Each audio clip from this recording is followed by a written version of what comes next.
Welcome back to Midnight Murmurs. Tonight, we return to Algernon Blackwood's The Willows for Part 2, continuing with chapters 2 and 3. As night settles over the island, the strange unease surrounding the Willows begins to deepen. What first seemed like shadows, wind, and imagination slowly becomes something far more difficult to explain. So dim the lights, settle in, and listen closely. This is The Willows Part 2.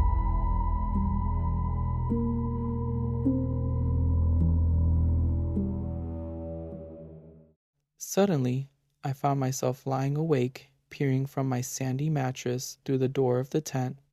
I looked at my watch pinned against the canvas and saw by the bright moonlight that it was past 12 o'clock, the threshold of a new day, and I had therefore slept a couple of hours.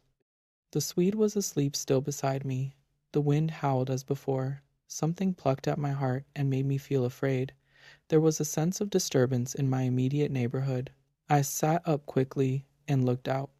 The trees were swaying violently to and fro as the gusts smote them, but our little bit of green canvas lay snugly safe in the hollow, for the wind passed over it without meeting enough resistance to make it vicious. The feeling of disquietude did not pass, however, and I crawled quietly out of the tent to see if our belongings were safe. I moved carefully so as not to waken my companion. A curious excitement was on me. I was halfway out, kneeling on all fours, when my eye first took in that the tops of the bushes opposite, with their moving tracery of leaves, made shapes against the sky. I sat back on my haunches and stared.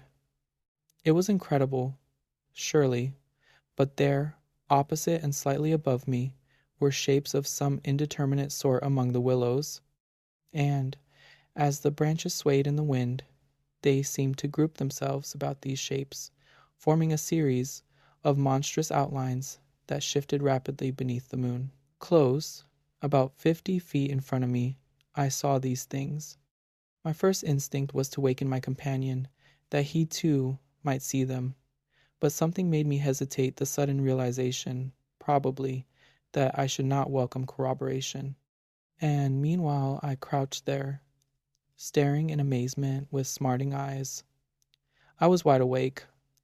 I remember saying to myself that I was not dreaming.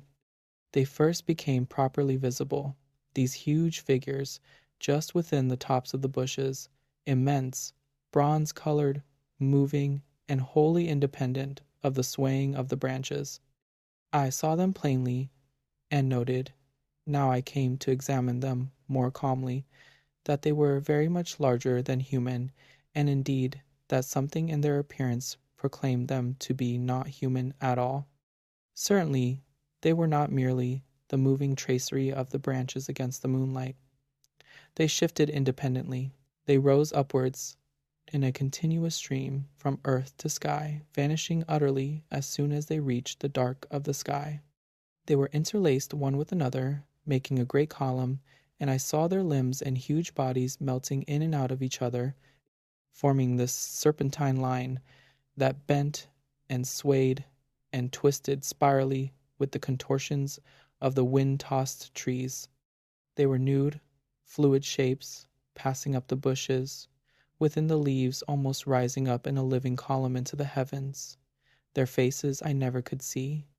Unceasingly, they poured upwards, swaying in great bending curves, with a hue of dull bronze upon their skins. I stared, trying to force every atom of vision from my eyes. For a long time I thought they must every moment disappear and resolve themselves into the movements of the branches, and prove to be an optical illusion. I searched everywhere for a proof of reality, when all the while I understood quite well that the standard of reality had changed. For the longer I looked, the more certain I became that these figures were real and living, though perhaps not according to the standards that the camera and the biologist would insist upon. Far from feeling fear, I was possessed with a sense of awe and wonder such as I have never known. I seemed to be gazing at the personified, elemental forces of this haunted and primeval region. Our intrusion had stirred the powers of the place into activity. It was we who were the cause of the disturbance. and my brain filled to bursting with stories and legends of the spirits and deities of places that have been acknowledged and worshipped by men in all ages of the world's history.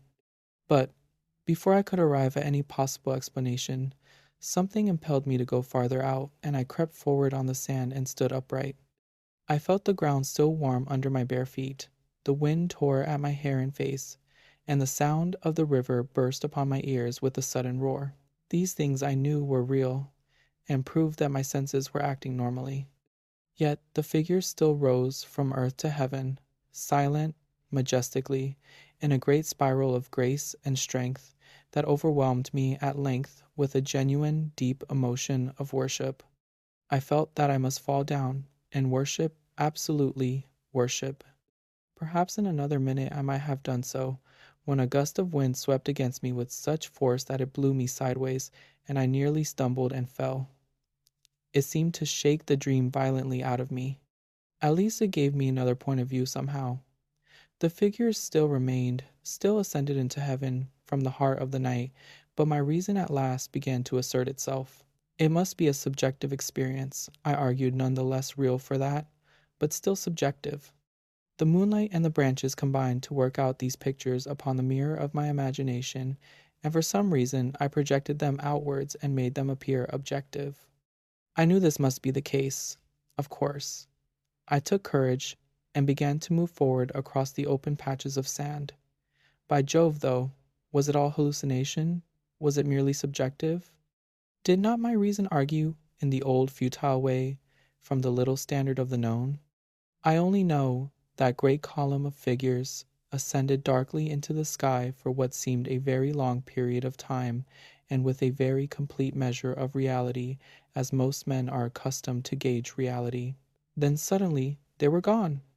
And once they were gone, and the immediate wonder of their great presence had passed, fear came down upon me with a cold rush. The esoteric meaning of this lonely and haunted region suddenly flamed up within me, and I began to tremble dreadfully. I took a quick look round, a look of horror that came near to panic, calculating vainly ways of escape, and then, realizing how helpless I was to achieve anything really effective, I crept back silently into the tent and lay down again upon my sandy mattress, first lowering the door curtain to shut out the sight of the willows in the moonlight, and then burying my head as deeply as possible beneath the blankets to deaden the sound of the terrifying wind. As though further to convince me that I had not been dreaming, I remember that it was a long time before I fell again into a troubled and restless sleep, and even then only the upper crust of me slept, and underneath there was something that never quite lost consciousness, but lay alert and on the watch. But this second time I jumped up with a genuine start of terror. It was neither the wind nor the river that woke me, but the slow approach of something that caused the sleeping portion of me to grow smaller and smaller, till at last it vanished altogether, and I found myself sitting bolt upright listening. Outside there was a sound of multitudinous little patterings. They had been coming, I was aware, for a long time, and in my sleep they had first become audible. I sat there nervously, wide awake as though I had not slept at all. It seemed to me that my breathing came with difficulty, and that there was a great weight upon the surface of my body. In spite of the hot night, I felt clammy with cold and shivered. Something surely was pressing steadily against the sides of the tent and weighing down upon it from above. Was it the body of the wind? Was this the pattering rain, the dripping of the leaves, the spray blown from the river by the wind and gathering in big drops? I thought quickly of a dozen things. Then, suddenly, the explanation leaped into my mind. A bough from the poplar, the only large tree on the island, had fallen with the wind. Still half caught by the other branches, it would fall with the next gust and crush us, and meanwhile its leaves brushed and tapped upon the tight canvas surface of the tent. I raised a loose flap and rushed out, calling to the Swede to follow. But when I got out and stood upright, I saw that the tent was free. There was no hanging bough, there was no rain or spray. Nothing approached. A cold, gray light filtered down through the bushes and lay on the faintly gleaming sand. Stars still crowded the sky directly overhead, and the wind howled magnificently, but the fire no longer gave out any glow, and I saw the east reddening in streaks through the trees. Several hours must have passed since I stood there before watching the ascending figures, and the memory of it now came back to me horribly, like an evil dream. Oh, how tired it made me feel, that ceaseless raging wind. Yet, though the deep lassitude of a sleepless night was upon me, my nerves were tingling with the activity of an equally tireless apprehension, and all idea of repose was out of the question. The river I saw had risen further. Its thunder filled the air, and a fine spray made itself felt through my thin sleeping shirt. Yet nowhere did I discover the slightest evidence of anything to cause alarm. This deep, prolonged disturbance in my heart remained wholly unaccounted for. My companion had not stirred when I called him, and there was no need to waken him now. I looked about me carefully, noting everything: the turned-over canoe, the yellow paddles, 2 of them, I'm certain, the provision sack and the extra lantern hanging together from the tree, and, crowding everywhere about me, enveloping all, the willows, those endless, shaking willows. A bird uttered its morning cry, and a string of duck passed with whirring flight overhead in the twilight. The sand whirled, dry and stinging, about my bare feet in the wind. I walked round the tent and then went out a little way into the bush, so that I could see across the river to the farther landscape, and the same profound yet indefinable emotion of distress seized upon me again as I saw the interminable sea of bushes stretching to the horizon, looking ghostly and unreal in the wan light of dawn. I walked softly here and there, still puzzling over that odd sound of infinite pattering, and of that pressure upon the tent that had wakened me. It must have been the wind. I reflected the wind bearing upon the loose, hot sand, driving the dry particles smartly against the taut canvas, the wind dropping heavily upon our fragile roof. Yet all the time my nervousness and malaise increased appreciably. I crossed over to the farther shore and noted how the coastline had altered in the night, and what masses of sand the river had torn away. I dipped my hands and feet into the cool current and bathed my forehead. Already there was a glow of sunrise in the sky and the exquisite freshness of coming day. On my way back, I passed purposely beneath the very bushes where I had seen the column of figures rising into the air, and midway among the clumps I suddenly found myself overtaken by a sense of vast terror. From the shadows a large figure went swiftly by. Someone passed me, as sure as ever man did. It was a great staggering blow from the wind that helped me forward again, and once out in the more open space the sense of terror diminished strangely. The winds were about and walking, I remember saying to myself, for the winds often move like great presences under the trees. And altogether the fear that hovered about me was such an unknown and immense kind of fear, so unlike anything I had ever felt before, that it woke a sense of awe and wonder in me that did much to counteract its worst effects. And when I reached a high point in the middle of the island, from which I could see the wide stretch of river, crimson in the sunrise, the whole magical beauty of it all was so overpowering that a sort of wild yearning woke in me and almost brought a cry up into the throat. But this cry found no expression, for as my eyes wandered from the plain beyond to the island round me and noted our little tent, half hidden among the willows, a dreadful discovery leaped out at me, compared to which my terror of the walking winds seemed as nothing at all. For a change, I thought, had somehow come about in the arrangement of the landscape. It was not that my point of vantage gave me a different view, but that an alteration had apparently been effected in the relation of the tent to the willows, and of the willows to the tent. Surely the bushes now crowded much closer, unnecessarily, unpleasantly close. They had moved nearer, creeping with silent feet over the shifting sands, drawing imperceptibly nearer by soft, unhurried movements. The willows had come closer during the night. But had the wind moved them, or had they moved of themselves? I recalled the sound of infinite small patterings, and the pressure upon the tent and upon my own heart that caused me to wake in terror. I swayed for a moment in the wind like a tree, finding it hard to keep my upright position on the sandy hillock. There was a suggestion here of personal agency, of deliberate intention, of aggressive hostility, and it terrified me into a sort of rigidity. Then the reaction followed quickly.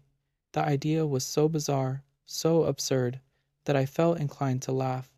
But the laughter came no more readily than the cry, for the knowledge that my mind was so receptive to such dangerous imaginings brought the additional terror that it was through our minds and not through our physical bodies that the attack would come and was coming. The wind buffeted me about, and very quickly it seemed the sun came up over the horizon, for it was after 4 o'clock, and I must have stood on that little pinnacle of sand longer than I knew, afraid to come down to close quarters with the Willows. I returned quietly, creepily, to the tent, first taking another exhaustive look round and, yes, I confess it, making a few measurements. I paced out on the warm sand the distances between the Willows and the tent, making a note of the shortest distance particularly. I crawled stealthily into my blankets. My companion, to all appearances, still slept soundly, and I was glad that this was so. Provided my experiences were not corroborated, I could find strength somehow to deny them, perhaps. With the daylight, I could persuade myself that it was all a subjective hallucination, a fantasy of the night, a projection of the excited imagination. Nothing further came in to disturb me, and I fell asleep almost at once, utterly exhausted, yet still in dread of hearing again that weird sound of multitudinous pattering, or of feeling the pressure upon my heart that had made it difficult to breathe. You've been listening to Part 2 of Algernon Blackwood's The Willows, featuring chapters 2 and 3. The island is beginning to feel less like a place of refuge and more like something alive, watching, shifting, and drawing closer. Part 3 continues with the next chapter, as the mystery surrounding the Willows grows even darker. Until next time, keep the lights low and listen carefully to the wind. This has been Midnight Murmurs.